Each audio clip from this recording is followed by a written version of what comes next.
With the release of Yuzuha, you might find yourself in a situation where she does not actually improve your scores by too much over using Astra. And if you think this is simply a skill issue on your part, well, maybe it is, but it might also be because Yuzuha can actually influence how you want to build some of your units. So today let's talk about Yuzuha's teams and how you might want to adjust and change your respective builds to actually see an increase in score compared to using Astra. We will be talking about Yanagi, Vivian, Burnice, Jane and Piper, as well as talk a little bit about some off-meta teams such as Soldier 11 and Critnice. Please keep in mind that Yuzuha is not a massive upgrade over Astra, so don't expect your scores to suddenly be 20% higher even when changing builds. Before we get into the video, let me do some quick bucks by telling you how you can save some bucks yourself. LDShop is a safe and reliable top-up site for your favorite games such as Zenless Zone Zero, Honkai Star Rail, Wuthering Waves or also Genshin Impact. Created by LD Player, LDShop offers you affordable prices even up to 35% off through official ways and does not require any of your account credentials. Your server and UID are enough. If you spend over $80, you will also gain the VIP membership, which allows you to claim and reward you with a free internet membership in-game. LDShop is trustworthy, provides a fast delivery within minutes, and as you can see by the huge amount of positive reviews, is also safe and reliable.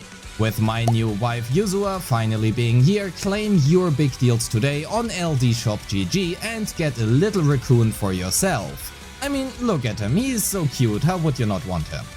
Go directly to LDShop GG using my link in the description or the pinned comment and save money today. Using my link, you will receive a 15% off and a 5% off coupon. Thank you LDShop for sponsoring this video, and with that, timestamps are in the description, let's get started.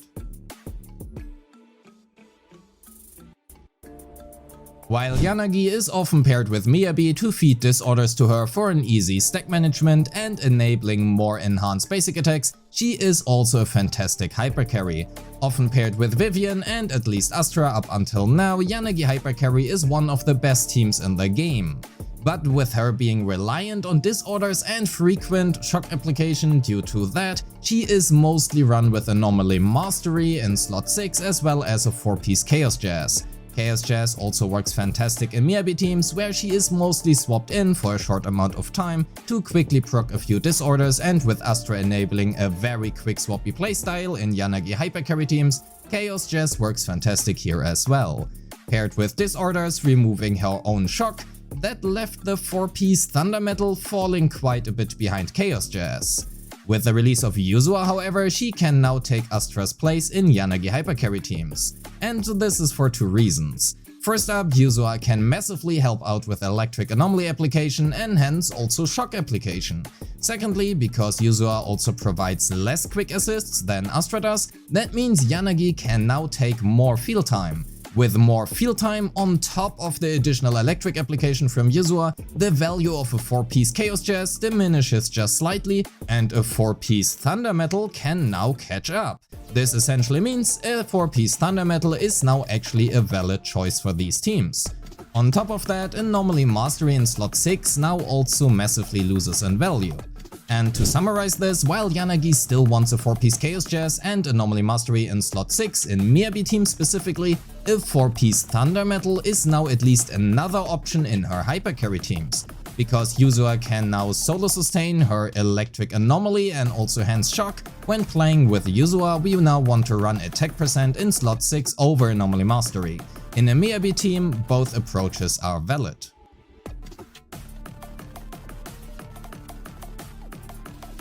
And since we have already spoken quite a bit about Vivian, let's continue with her. Whether or not you have played her with Anomaly Mastery or attack percent before already, you likely have not noticed much of a difference. And that makes sense because there really isn't.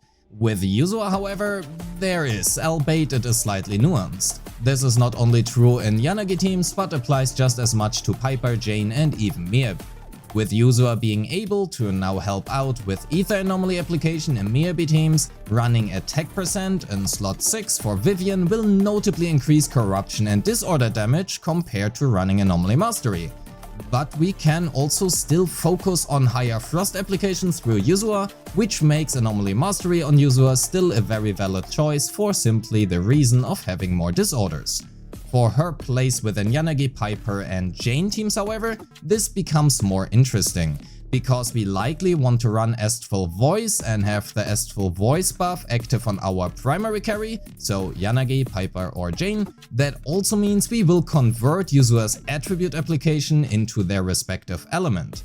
This effectively means that Yuzuha will now help out Jane and Piper for an additional 5 to 6 assaults and Yanagi for an additional 5 to 6 shocks. Because of this, we would now lack a significant amount of disorders if we were to use attack percent in slot 6 on Vivian, as her application can simply not keep up with such a large amount of assaults and shocks. And to summarize this, for Miyabi both attack percent and Anomaly Mastery are good choices and are rather dependent on whether you prefer to have Yuzuha build up more Frost Anomaly or sustain her own Ether Anomaly for Vivian. With Yanagi, Jane or Piper, however, Anomaly Mastery comes out ahead by quite a bit when quick assisting into your primary carry. As a small note on Yanagi, however, if you do run Thunder Metal on her, attack percent is still the better choice on Vivian, as we want to disorder less. Jane is a very interesting topic because in theory, whether or not you run a 2-piece Faithon's Melody or a 2-piece Freedom, that doesn't really matter much. And the same could be said for Anomaly Mastery in slot 6. However, if you have ever played Jane, you will notice that theory and practice sometimes just don't really align very well. And Jane is such a case. Without Anomaly Mastery in slot 6, Jane's physical anomaly build up frankly just feels incredibly shit. Fortunately for us, Yuzuha is here to help out, sometimes at least. As we already mentioned before, when playing Yuzuha with Estful Voice, we usually want the Estful Voice buff to be on our main carry, at least if the enemy allows for enough parry windows to sustain Vivian's feather generation. Since different stats are multiplicative, stacking them is usually not the worst idea unless they are oversaturated, and running attack percent on Jane in slot 6 can in this case be even up with Anomaly Mastery. This changes yet again when playing against a physical weak enemy, as our anomaly build up will now be 20% higher as well. And in this case, attack percent can come out even ahead over Anomaly Mastery. This can especially be the case when running into Anomaly ICDs. To summarize this, when playing Jane with Yuzuha, attack percent in slot 6 can now become better than Anomaly Mastery when fighting against physical weak bosses, which we finally now have, and also quick assisting into Jane. In other cases, Anomaly Mastery is still the safest way to build her, but other options exist now. Whether or not you are playing Vivian or Burnice here doesn't really matter too much, and I also want to emphasize that I did not find insanely noticeable differences in score. I just want to mention that. We can cut Piper relatively short, especially when paired with Vivian, but this also applies to Burnice. Since Piper consumes a lot of blooms unless the enemy provides an absurd amount of parryable attacks, looking at you Pompey, quick assisting into Vivian is sometimes just required against certain enemies to keep up with her feather generation. With Burnice, both options are viable, and the same physical weak matchup reasoning from Jane applies to Piper here as well. Hence, Piper build options look very similar to Jane, and just as before, whether you are playing Burnice or Vivian does not really matter too much for her choice of build. Ah yes, Burnice, we talked a bit about her. The character where people tell me energy regeneration is a great choice in slot 6 and better than Anomaly Mastery or attack percent. But that is okay, opinions can differ. I, however, am of the opinion that energy regeneration at least got more viable now with the release of Yuzuha. Well, given you quick assist into Burnice, that is. But I also still think that attack percent is simply still better in that case. Most of the time when people run energy regeneration in slot 6, that is because of heat management problems, and often a result of either not using her assist follow-up often enough, as you can follow it up with her double shot at a reduced energy cost, or you don't run her signature. Regardless, however, if you utilize Yuzuha to quick assist into Burnice, attack percent in slot 6 now becomes an even option with Anomaly Mastery. Whether or not that is actually worth it will depend a lot on your builds. The better your substats are, the better Anomaly Mastery becomes, as Anomaly Mastery is not available as a substat.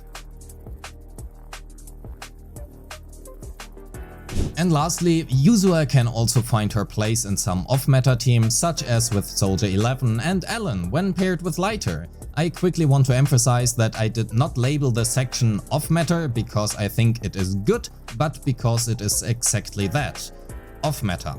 That means, while viable, it is not Yuzuha's recommended place and also not her recommended build, but it works well enough. Anyway, with Yuzuha being able to convert her attacks into fire or ice respectively, that also means she can now make use of Lighter's buffs for at least a few of her attacks. And that means instead of building her for Anomaly in these teams, we are now looking at crit values, and because Lighter would steal Astral Voice buff, it loses massively in value as well. Since we would like to run Weeping Cradle now, pain ratio in slot 5 is also better than attack percent, and since we run attack percent in slot 6 now, that is possible. However, please note that this has a massive requirement in attack percent and also crit substats, and is hence not necessarily feasible for everyone. But even without Anomaly Mastery in slot 6, Yuzuha's fire application is sufficient to sustain Inferno Metal on Soldier 11, and that allows us to run exactly that. However, it is also surprisingly easy to overcap on crit rate on Soldier 11 in this case, so whether you are running a 2-piece Woodpecker or another 2-piece option will largely depend on your weapon choice and also your substats, of course. If you are a crit Burnice enjoyer, Yuzuha works nicely here as well and also makes it much easier for any Critnice team to sustain Inferno Metal, although it usually wasn't a problem before in the first place. But that also means for crit Burnice, her builds don't actually really change, you still run a 4-piece Inferno and focus on crit and attack substats. And if you feel funny and want to play a sub-DPS Yuzuha, you can also go for 4-piece Inferno Metal on Yuzuha in any fire team, or Branch and Blade in ice teams, or also Chaos Metal in ether teams. However, I found the buffs from Swing Jazz, Astral Voice or Protopunk to still perform better since they buff the entire team and not just Yuzuha, but sometimes a game should simply be about having more fun and less about playing meta. And with that, we are at the end of the video. Thank you so much for watching. Don't forget to like, subscribe and share if you like this video, and don't forget to join the Discord if you haven't yet. A special thanks to all my Patreon members who make these videos possible. I appreciate all of you and wish you a great day. Peace.